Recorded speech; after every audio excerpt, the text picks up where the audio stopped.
जी नमस्कार, मैं राजन आई सच की रफ्तार में आपका बहुत बहुत स्वागत है। हमारे साथ है नवनिर्वाचित जिला पंचायत के सदस्य जिन्हें जनता ने चुना है। 13 गांव की जिम्मेदारी उनके ऊपर है। आइए जानते हैं कि किन किन मुद्दों को लेकर वो जनता के बीच गए थे और अब किन किन मुद्दों पर जनता के लिए काम होगा। सर, पहले तो आपको बहुत बहुत बधाई, धन्यवाद। और मैं आपसे गुजारिश करूंगा कि आप सच की रफ्तार के माध्यम से एक बात पूरी दुनिया को अपना परिचय बता दें। मेरा नाम सुरेश तोमर है। वार्ड नंबर 16 से मेरी धर्म पत्नी शिखा तोमर यहाँ से जिला पंचायत सदस्य बनी है। क्योंकि ये महिला सीट थी तो इसलिए मेरी पत्नी को यहाँ के लोगों ने उनके अंदर अच्छाइयाँ देख करके, उनकी एजुकेशन देख करके उनको यहाँ से चुना है। और बहुत ही अच्छी वोटों से हमारे सभी समर्थकों ने, जितने भी हमारे लोग थे, उन्होंने चुना है। और मैं पहले तो आपके चैनल के माध्यम से अपने सभी क्षेत्रवासियों को शुक्रिया अदा करना चाहता हूं कि उन्होंने हमारे परिवार के अंदर और प्रत्याशी के अंदर, मेरे अंदर अच्छाई देखी और जिला पंचायत सदस्य बनाने का उन्होंने ये अपना वादा निभाया। तो उसके लिए मैं बहुत बहुत धन्यवाद करता हूं पूरी अपने वार्ड नंबर 16 के सभी क्षेत्रों। तो कहीं ना कहीं आप ये मानते हैं कि वार्ड नंबर 16 की जो जनता है, जीत उनकी हुई है? जीत निश्चित उनकी हुई है। वार्ड नंबर 16 के जितने भी मेरे क्षेत्रवासी हैं उनकी जीत है। ये मेरी जीत नहीं है, मेरे परिवार की जीत है, ये मेरे क्षेत्रवासियों की जीत है। अच्छा सर, जो आपका मुख्य काम होता है वो होता है गांव से सड़क को जोड़ना। क्या इसके अलावा भी आप इस बार 5 वर्ष योजना में कुछ प्लान बना रहे हैं? देखो, जिला पंचायत के जो अंडर में काम आते हैं वो एक गांव से दूसरे गांव को जोड़ने के काम आते हैं। जी। तो हम पहले भी जिला पंचायत सदस्य रहे हैं। 2010 से 2015 तक मेरे बड़े भाई विनोद जिला पंचायत सदस्य रहे हैं। तो तब भी हमने बहुत काम कराए, बहुत विकास कराया। लोगों ने विकास पुरुष के नाम से उनको जाना भी है। और मैं भी उन्हीं की कदमों पर चल करके और विकास कराने का काम करूंगा। और पूरी अपनी तरफ से कोशिश रहेगी कि किसी की शिकायत ना आए और मैं सभी की शर्तों पर खरा उतरूं। तो आप अपने बड़े भाई की मार्गदर्शन पे ही चल रहे हैं? बिल्कुल, वो मेरे मार्गदर्शन मेरे को दिखा के गए हैं। मैं उनके कंधे से कंधा मिला करके हमेशा उनके साथ क्षेत्र में रहता था। जब भी कहीं मीटिंग होती थी तो मैं वहां जाता था उनके साथ में, और हमेशा मैं उनके नीचे रह करके काम करना पसंद करता था और करता था। ये चर्चा भी है क्षेत्र में। जब मैं अपने चुनाव में अब क्षेत्र में गया तो सब कहते थे कि भाई विनोद भाई के साथ आप आते थे, क्षेत्र में मीटिंग करते थे, तो हम तो जब से आपको जानते हैं और आपका जो फेस है वो काफी भैया से भी मैच करता है। तो कोशिश यही है कि उनके नाम को आगे लेके जाएंगे, आगे बढ़ाएंगे। और सभी का, क्षेत्रवासियों का बहुत बड़ी संख्या में मेरे को जो साथ मिला है, मैं उनकी जो अपेक्षा है उनको भी मैं कभी भी डाउन नहीं होने दूंगा। अच्छा सर, आपने मुझसे वादा किया था आज से कुछ महीने पहले कि हो सकता है कि इस बार नौजवानों को खेल का मैदान गांव में मिलेगा। बिल्कुल। क्या इसके लिए आप कुछ रूपरेखा बना रहे हैं? उसमें अभी हमारा जिला पंचायत अध्यक्ष का चुनाव अभी होने जा रहा है, उसकी कोई डेट नहीं आई है। जैसे उसकी डेट आएगी तो हम अपना जिला पंचायत के सदन में इस बात को रखेंगे कि जो हमारे युवा हैं उन युवाओं को आगे कैसे लेके जाया जाए। शहरों में सारी व्यवस्थाएं होती हैं, ग्राउंड भी होता है, बच्चों को रनिंग करने के लिए जगह भी होती है, लेकिन अभी क्या है ना, गाँवों में नहीं हो पाती। क्योंकि गाँवों में जगह ही नहीं है, कहाँ करेंगे। अलग से की जगह होती है लेकिन वो विवादों में रहती है, उन पर कोई ध्यान नहीं देता, कोई क्रीडा स्थल नहीं बन पाता। तो आप ऐसा कुछ इस बार कड़े कदम उठाने जा रहे हैं? बिल्कुल उठाएंगे, और मैंने चुनाव से पहले भी उठाए हैं। अभी यहाँ मेरे क्षेत्र में बजाड़ा खुर्द पड़ता है, उसमें मैंने 450 मीटर का ट्रैक बनवाया है। अच्छा। जिसमें बच्चे रनिंग करते हैं। वहां के युवा बहुत खुश हैं उस काम से लेके।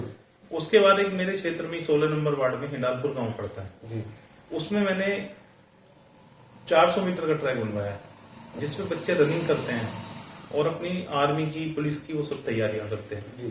तो मैं इन कामों में बड़ी रुचि लेता हूं, क्योंकि मेरा मानना है कि अगर वो ट्रैक के माध्यम से साल में 4-6 बच्चे भी अगर कहीं अच्छी जगह लग जाते हैं तो मुझे तो लगता नहीं कि वो ऑल लाइफ भूल पाएंगे कि भाई ये ट्रैक किसने बनवाया। बिल्कुल। लोग बहुत सारी चीजों में पैसे बर्बाद करते हैं जो सामने चुनाव लड़ते हैं, करे भी हैं लोगों ने, काफी लोगों को बिगाड़ा है। लेकिन मैंने बच्चों को एक नई दिशा देने का काम किया है। और मैं जहां भी मीटिंग में जाता था सब जगह ये कहता था कि बाहर सभी युवाओं से कि लड़ाई झगड़ों से दूर रहो और अपनी तैयारियां करो। जो भी मुझसे हेल्प चाहिए वो मेरे को बताओ आप। मैं आपके साथ कंधे से कंधा मिला करके हमेशा चलूंगा और हमेशा आपकी शर्तों पर खड़ा रहूंगा। सर आपने एक वादा और मुझसे किया था, आपने कहा था कि हो सकता है कि इस बार नौजवानों को एक लाइब्रेरी भी मिले जहां वो बैठ के पढ़ सके। बिल्कुल बिल्कुल। उसमें क्या है कि हमने अभी विचार किया है, हमने कुछ अभी 4-5 रोज पहले मैंने क्षेत्र से कुछ लोगों को बुलवाया था जो हमारे एजुकेटेड पर्सन है। मैंने उनके सामने ये बात रखी थी कि जो हमारे बारात घर है, हर गांव में बारात घर होता है, उसी में एक रूम में लाइब्रेरी तैयार करा दी जाए और जो भी वहां पुस्तकें हैं, जरूरत की पुस्तकें हैं, वो वहां पर रखा दी जाए। उसको भी हम जो है मिलकर के कमेटी बनाएंगे उसकी, जो हमारी उस दिन मीटिंग में बात हुई है।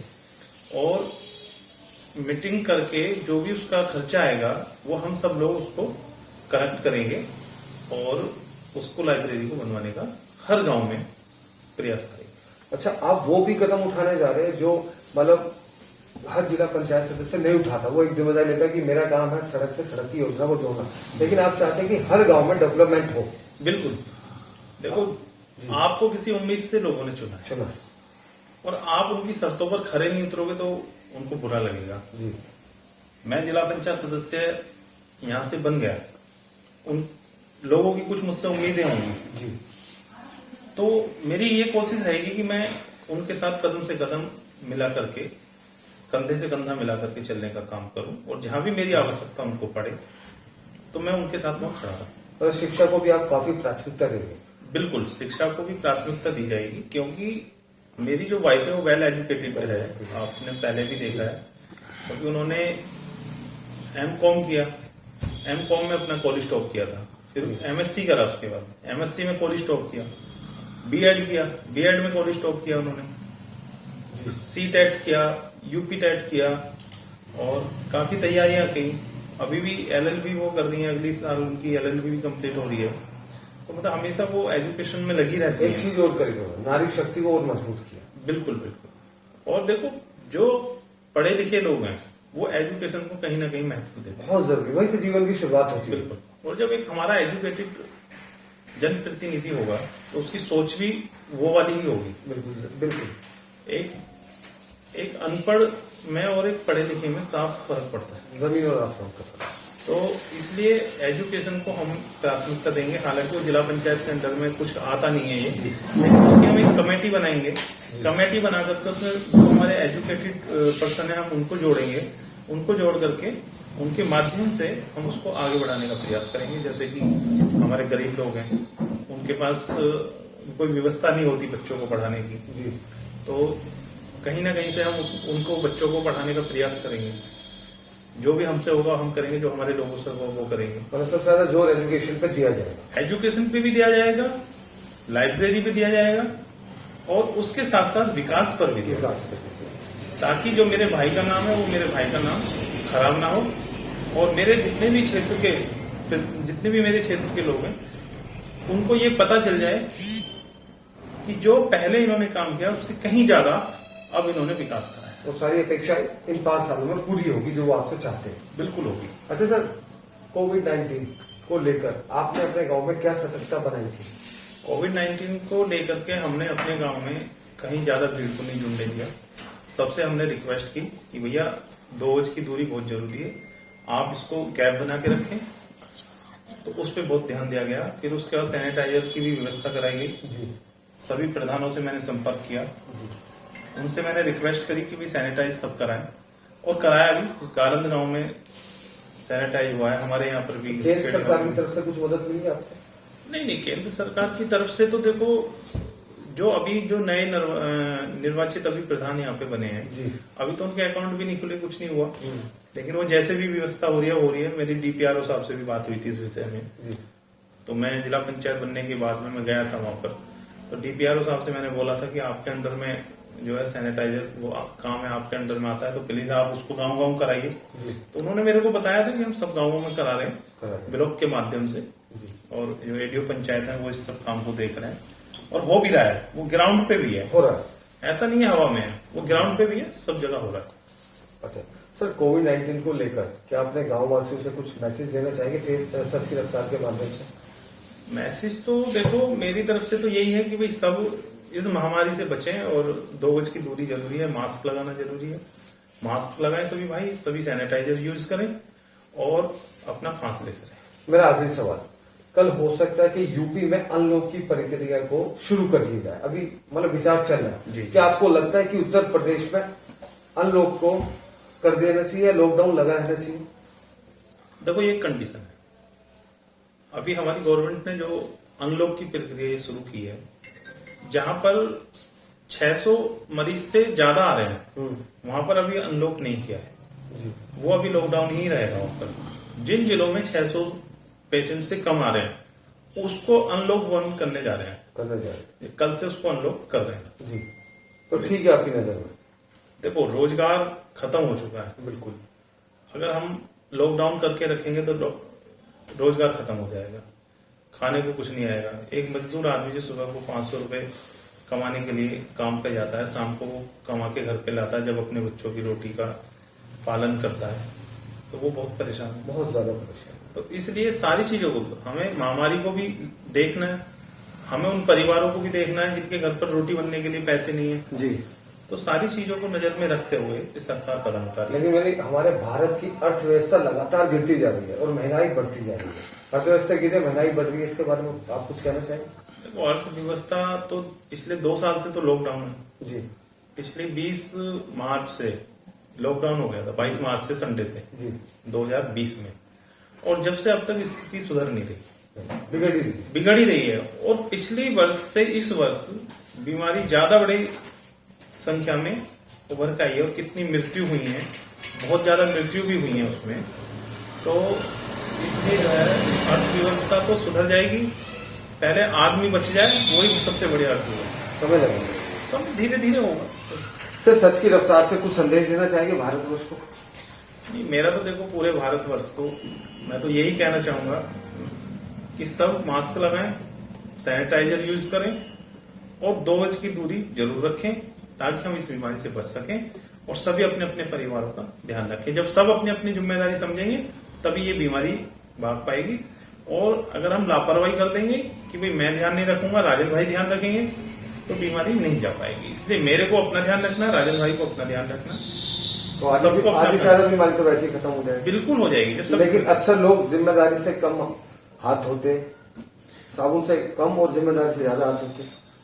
देखो सब लोग एक जैसे नहीं होते, हालांकि मेरा मानना है कि 90-95% लोग अपनी जिम्मेदारी को निभा रहे। ठीक। तो ये थे आज के खास मेहमान। उनका कहना है कि जो उनके अधिकार है वो तो काम होगा ही होगा, लेकिन उनके अलावा इस बार नौजवानों को खेल का मैदान मिलेगा, एक लाइब्रेरी मिलेगी, और जितना भी मतलब गांव में जितना डेवलपमेंट हो सकता है वो होगा। मतलब जनता की जो अपेक्षा है, 13 गांव की जनता की जो उनसे अपेक्षा है वो पूरी होगी। अब ये आगाज कहां तक अंजाम तक पहुंचता है, फिर से हम कुछ समय के बाद यहाँ आएंगे, क्योंकि कोविड-19 चल रहा है, और देखते हैं कि इनके जो आज के वादे हैं ये कहां तक पूरे होते हैं। लेकिन पढ़े लिखे जनप्रतिनिधि की हमारे भारतवर्ष को जरूरत है, और आप लोग बेवजह घर से बाहर ना निकले, मास्क लगाकर रखें। अक्सर लोग बेवजह बाहर से निकलते हैं, दबंगाई दिखाते हैं, पता नहीं क्यों। अपने स्वास्थ्य का ख्याल रखिए, यह कोई राजनीतिक बात नहीं है, ये सामाजिक बात है। इसी के साथ दूंगा मैं इजाजत। मैं राजन आई, सच की रफ्तार, कैमरे पे अंजलि राजपूत। धन्यवाद।